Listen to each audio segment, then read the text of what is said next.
सबैलाई मेरो युट्युब च्यानलमा स्वागत छ। आज चाहिँ क्यामेराम्यान मेरो छोरी छ अनि आज चाहिँ यो मेरो माइला छोरा ठुलो आउ गाइया अनि मेरो टक्क भदैनी आकिछि।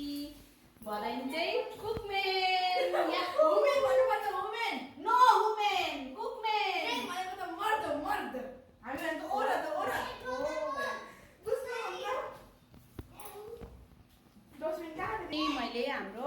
मैले आफै बारीमा बनाएको के हो पुदिनाको अचार खाने। आज चाहिँ मेरो छोरीलाई रसभरी खुवाउँदैछु। अब अर्थ जाऊ नानीको मुखमा त लु सारिका तिमी पनि कस्तो बर्थडे मेरो म त खाएकै छुइनँ हौ। खान्न तिमी? No.